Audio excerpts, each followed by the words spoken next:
মহিলা কাস্টডি আপনি পুলিশ কেন? না মহিলা কাস্টডি আপনি পুলিশ কেন? আমরা কাস্টডি লেখাই।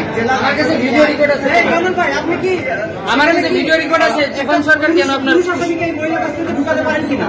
না পুরুষ তাইলে কেন আসামি পুরুষ আসামি? আমি যাই এই জন্য, কারণ কি জন্য আমাদের না আপনি না একটা ছেলেকে দেখলাম আসামি একটা এখনই একটা ভিতরে ছেলেকে দেখলাম ভিডিও আছে আমার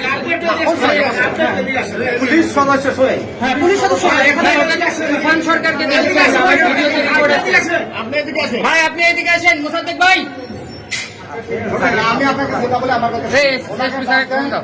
দৃষ্টি বড় করে না, এসপি যাবে না এখানে ডাকে নিয়ে আসবো। এসপি স্যারের কিন্তু ডাকবো।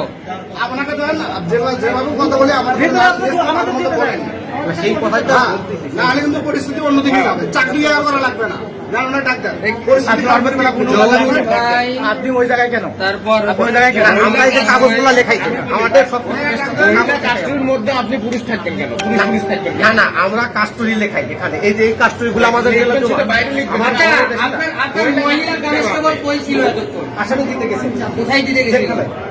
হুট করে চলে আসলো। না এই যে আসামি দেখেন আমি কত দূর ঠিক আছে ভাই আমার একটা প্রশ্ন ভাই জানেন ভাই আমার ভাই একটা প্রশ্ন ভাই এই মহিলা ছেলে তুফান সরকারকে আমরা দেখেছি, যেটা আমার ভিডিওতে রেকর্ড আছে।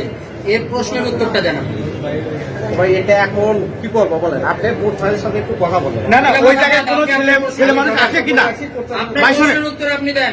ওই আপনি এখানে ডিউটি ওই হাজতখানায় কোনো ছেলে মানুষ আছে কিনা সেটা জান। আপনার দায়ভার কি ওই আপনার ইন্সপেক্টর আপনার ওই নেবে? হাজতখানায় কোনো ছেলে পুরুষ মানুষ আছে? না পুরুষ মানুষ নাই আমার এখানে। তাহলে একটু খোলেন। খোলেন দেখি।